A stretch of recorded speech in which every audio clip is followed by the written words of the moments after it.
Charlotte Brontë, Fire in the Mind.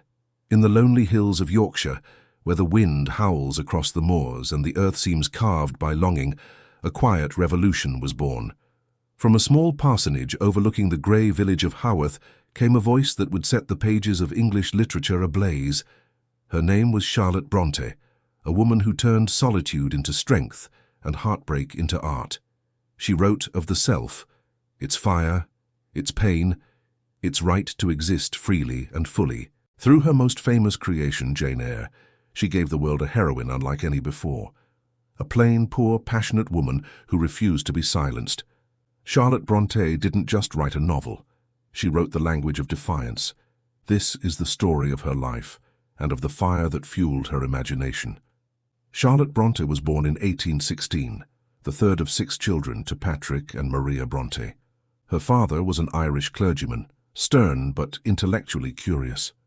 Her mother died when Charlotte was only 5, leaving her and her siblings to the care of their imaginative Aunt Branwell. The Brontës grew up in the parsonage at Haworth, a small stone house perched at the edge of vast untamed moorland. It was a place of isolation, but also of wild beauty. And in that isolation, imagination became their refuge. Together, Charlotte, her brother Branwell and her sisters Emily and Anne, created elaborate imaginary worlds, Angria and Gondal, kingdoms filled with soldiers, spies, and lovers. They wrote these tales in tiny script, in handmade books by candlelight. Through fantasy, they built an escape from grief, from loss, from the confines of their small world. But those imaginary lands were more than childish play. They were a rehearsal for greatness. Charlotte's early writings reveal a precocious storyteller, already exploring themes of passion, independence, and the conflict between duty and desire. Even as a child, she was shaping the raw material that would one day become Jane Eyre. In 1824, Charlotte and her sisters were sent to the Clergy Daughters' School at Cowan Bridge, a harsh institution meant to prepare poor clergymen's daughters for modest lives. The conditions were severe: cold, hunger, illness, humiliation. 2 of her sisters, Maria and Elizabeth, died there of tuberculosis. Charlotte never forgot it. Years later, she would recreate the school as Lowood Institution in Jane Eyre, exposing the cruelty masked as piety. Her childhood pain became the emotional truth of her fiction. After returning home, she immersed herself in reading Shakespeare, Byron, Wordsworth, and the Brontës' beloved magazines of poetry and politics. But her world was still confined to Haworth. She longed for knowledge, for independence, for a life beyond the parsonage walls. As she grew older, Charlotte sought work as a teacher and governess, one of the few respectable professions open to educated women. She served in wealthy households, teaching children who looked down upon her. It was exhausting, humiliating, and lonely. But these experiences deepened her understanding of the fragile balance between pride and dependence, the inner conflict of so many women of her time. She poured those feelings into her characters, women who served, but who thought, felt, and dreamed far beyond their station. In her letters, she confessed, "I feel myself a wanderer on the earth, despised by those who know me." That pain, of intellect confined, of spirit restrained, became the heartbeat of her fiction. In 1842, Charlotte and Emily left for Brussels to study languages at a pensionnat run by Constantin Heger and his wife. Charlotte hoped to open a school of her own upon returning to England. But in Brussels, she discovered something unexpected, the awakening of her own emotional and intellectual hunger. Under Monsieur Heger's guidance, she was challenged, admired, and inspired. For the first time, she felt truly seen. Her attachment to Heger grew, complex, passionate, and ultimately unfulfilled. He was married, she was alone. Her love, denied expression, found its outlet in words. Letters from this period reveal both torment and creative awakening. This experience would later echo in Villette, where her heroine Lucy Snow endures solitude and unspoken love. Charlotte's emotional life was often confined to imagination, yet through that she achieved emotional truth.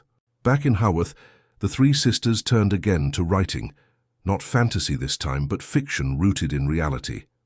In 1846, they published a small book of poems under male pseudonyms, Currer Ellis, and Acton Bell.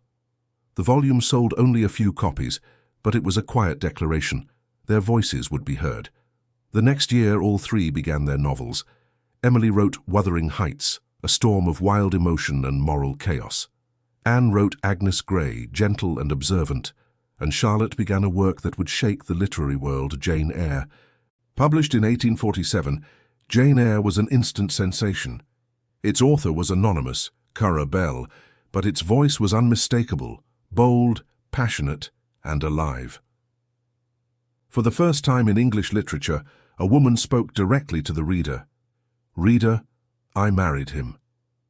It was more than a love story. It was a declaration of equality, of moral and emotional power. Jane Eyre was poor, plain, and alone, yet she demanded respect and the right to feel. She refused submission, to class, to gender, to circumstance. Through her heroine, Charlotte Brontë redefined what a woman in fiction could be. Not an ornament, but a consciousness. Not an object of desire, but a subject of will. The novel's raw emotion shocked Victorian critics, who found it too intense, too intimate. Coarse, they said, unfeminine. But readers devoured it. They recognized themselves in Jane's fierce longing for justice and love. Charlotte had turned her loneliness into liberation. Success came suddenly, but it came with loss. Within 2 years, Charlotte buried her 3 closest companions, her brother Branwell and her sisters Emily and Anne. The parsonage that once rang with laughter and creativity fell silent. Charlotte, now alone with her aging father, poured her grief into new work. In Shirley, 1849, she explored female friendship and industrial unrest. In Villette, 1853, she returned to Brussels in fiction, turning private heartbreak into profound introspection. The novel is filled with loneliness, but also courage. It may be her most autobiographical and emotionally powerful work. Every page of her later writing burns with a sense of loss, yet also with endurance. Charlotte Brontë wrote from the edge of despair, and in doing so, found her truest voice. In the final years of her life, Charlotte experienced something she had almost ceased to believe in: love. Arthur Bell Nichols, her father's curate, had long admired her quietly. After years of reluctance, she accepted his proposal. For a brief time she knew contentment, a tender companionship after so many storms, but her health declined rapidly, likely due to complications of pregnancy. She died in 1855 at just 38 years old. Her last unfinished work, Emma, not to be confused with Austen's, hinted at a gentler, more mature humour, a glimpse of the writer she might have become had she lived longer. Charlotte Bronté's legacy is one of courage, moral, emotional, and artistic. In a century that sought to confine women to silence, she gave them voice. She transformed personal pain into universal truth. Her heroines are not perfect, but they are alive. Intelligent, self-aware, and insistently human. They question authority, demand love on equal terms, and assert the right to feel deeply. Charlotte once wrote, "I am no bird, and no net ensnares me. I am a free human being with an independent will." That line, spoken by Jane Eyre, became a rallying cry for women, for writers, for anyone struggling to claim their own freedom. From that small parsonage on the moors, her words travelled farther than she ever dreamed, into classrooms, libraries, and hearts around the world. More than 170 years later, her novels remain alive with intensity, moral depth, and truth. Charlotte Brontë lived a life of solitude, but her imagination reached across generations. Her fire still burns in every reader who has ever felt unseen, unheard, or underestimated, and found in her pages a mirror of their own soul. Charlotte Bronté's story is not one of fame or fortune, it is one of spirit. She wrote with the conviction that a single life, however small, could contain infinite worlds. From grief and confinement, she drew strength. From loneliness, she made art. Her voice remains one of the most powerful in all literature, a voice of resistance, tenderness, and truth. Charlotte Brontë did not just imagine freedom, she wrote it into being. Please like, comment, share, and subscribe for more Behind the Pages videos.